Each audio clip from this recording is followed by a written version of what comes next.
Hey folks, so my seminar is over, but I tacked on a couple of days here on the island of Patmos just to process the week we had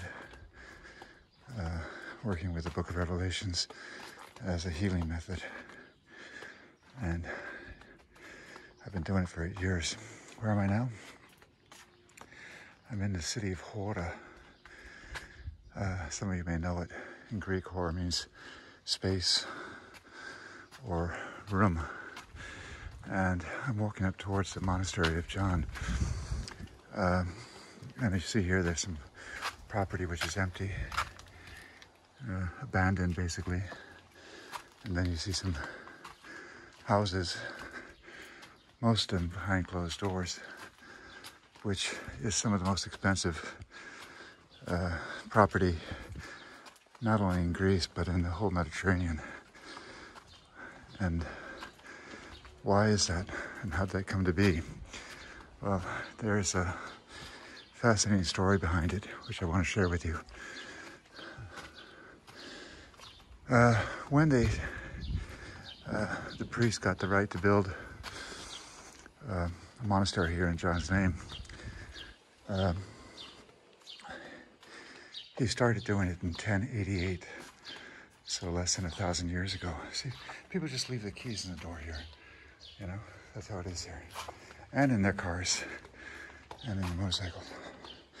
And apparently, the original structure was built in 3 years. That was probably initially very small. And it was built, as I've said already in a previous video. Now a motorcycle comes down the alley. Gracias. Gracias. On the ruins, and with the ruins, a lot of traffic here. Gracias. From an Artemis temple, which stood there for a long time. And who built this monastery were workers. And during the building phase, they weren't allowed to live here on the property here because it was considered to be holy. So they lived in a town which is about 4 kilometers away from here, still existing, called Campos. And Campos was the first settlement in modern day Patmos. And so they would live there and walk every day 4 kilometers here, work on the monastery, and then walk home. We know the same thing happened in the Valley of the Dead, kings and queens in Luxor, because the workers lived in a village outside of the 2 valleys, and every day they would travel as well. Now, the thing is, I'm sorry, I'm a little bit out of breath because I walked up the hill. See, this is what kills me. You see, his property is basically abandoned. That was during the days of pirates. They were going around the Mediterranean, looting and pillaging and raping. I don't know what they were doing, but people feared them. They were probably coming also Vikings. I know that because there's some Norwegian forest cats here. A lot of them were descendants of who were put on the pirate ships or the Viking ships to keep the mice and the rat away. And then they just left them here on the island. And the workers lost their sense of safety. And they approached the bishop here and said, if we're not allowed to build houses, I went the wrong way because I'm talking to you folks. If I normally know the way. If we're not allowed to build houses, we're going to leave the island. And that really put the priests and the whole church in a bind. So they reached an agreement that around the outside of the fortress, because the garden is really a fortress, they would be allowed to build houses. And that's what they did until the completion of the monastery in 1088. I've never been down this alley. And then they had to leave. So why do I share that with you? There's the monastery up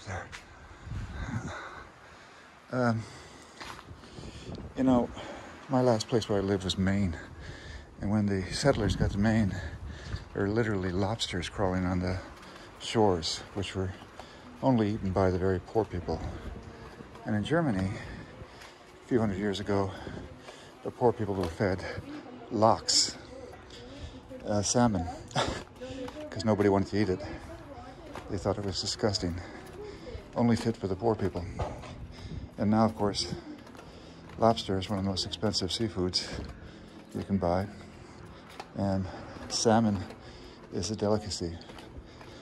And so you can imagine that the original houses that the workers built themselves here are still there, and around them they built up the modern day city of Chora, which is now the most expensive property in Greece.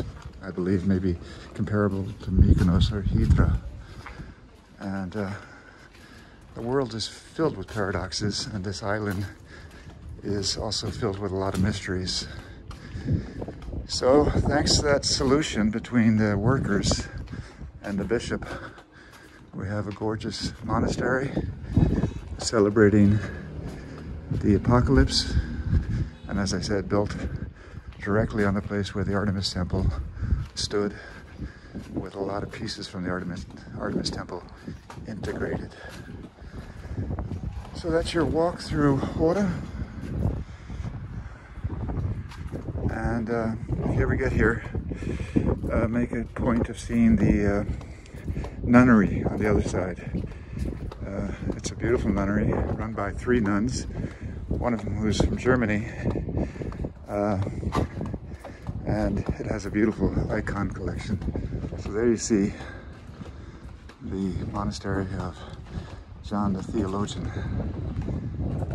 It is like a fortress, and that's why it's never been penetrated.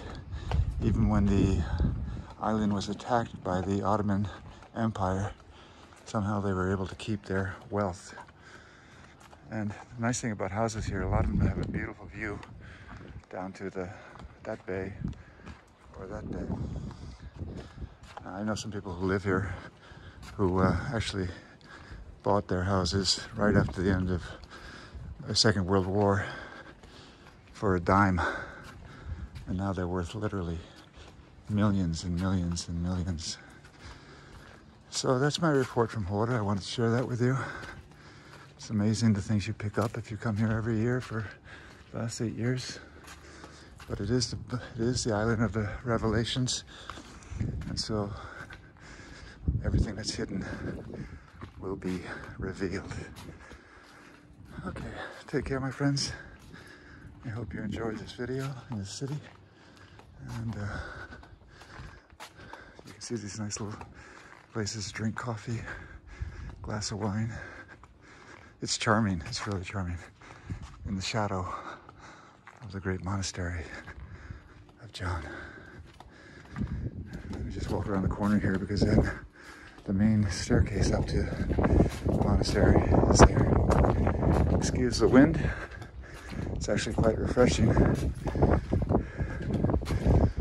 But if we were going to continue this trip, I'd walk up these stairs and go into the monastery and show you that, but I made another video earlier that you can look at. And these are the stairs you take up that lead into the monastery. Okay, that's my report from Chora, from Patmos.